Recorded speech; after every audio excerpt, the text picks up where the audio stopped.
Mein Kampf, meaning my struggle, was written by Adolf Hitler while he was imprisoned in Landsberg prison following the failed Beer Hall Putsch of 1923. At the time, Germany was experiencing economic collapse, hyperinflation, political instability, national humiliation after World War I.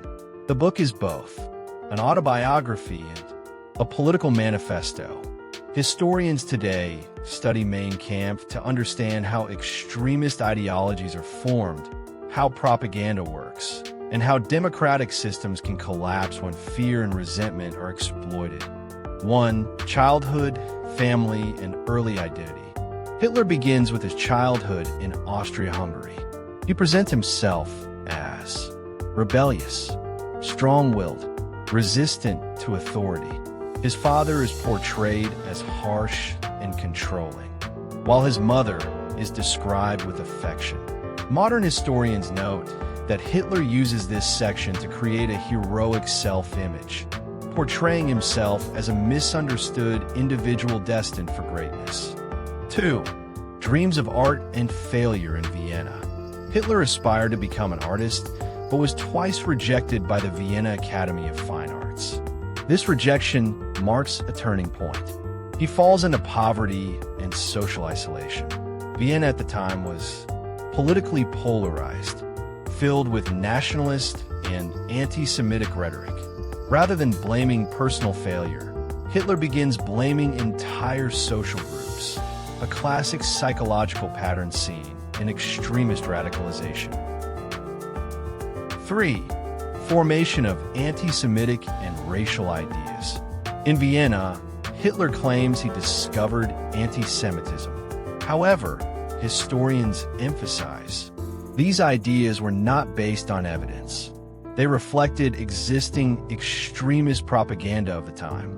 This chapter is crucial because it demonstrates how prejudice can be learned, absorbed, and rationalized as ideology. 4. Rejection of democracy in parliament. Hitler attacks parliamentary democracy, compromise, political pluralism.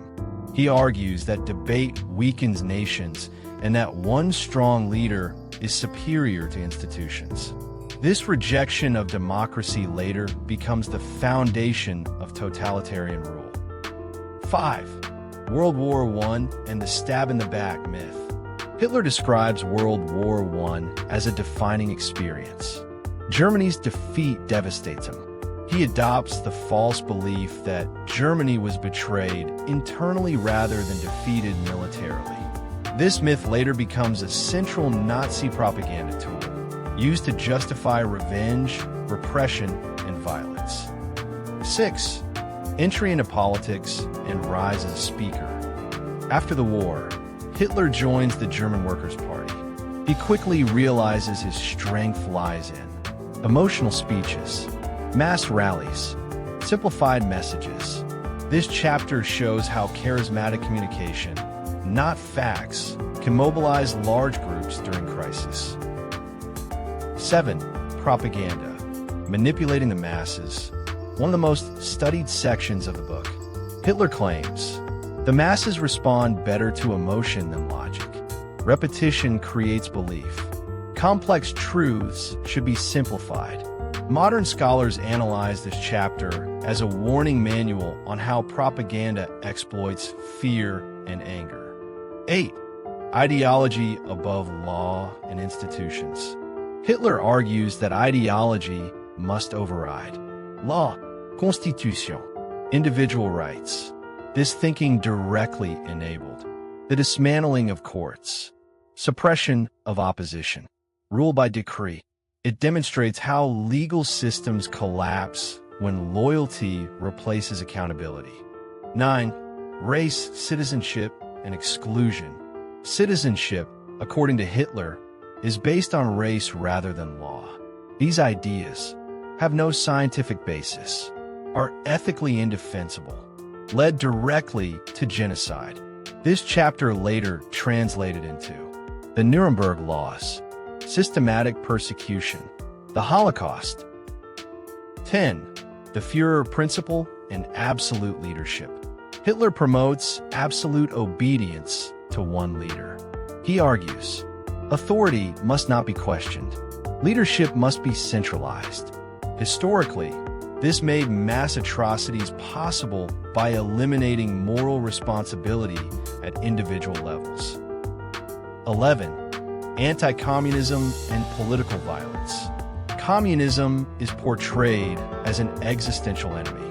Violence is justified as defensive. In reality, this rhetoric destroyed political opposition, criminalized dissent, normalized state terror. 12. Foreign policy and expansion, Lebensraum. Hitler introduces the idea of living space, arguing Germany must expand eastward. This chapter foreshadows invasion of Poland, war with the Soviet Union, millions of civilian deaths. It proves that Mein Kampf was not symbolic, it was a blueprint. Final historical consequences. The ideology expressed in Mein Kampf resulted in World War II, the Holocaust, over 60 million deaths. The book stands today as evidence of how hatred becomes policy, proof of how propaganda replaces truth, a warning about unchecked power. Conclusion: why this book is studied today. Mein Kampf is not studied to admire, but to understand and prevent. It teaches us how fear can override reason, how democracy can collapse from within, why critical thinking is essential. History remembers this book not for its wisdom, but for the destruction its ideas caused.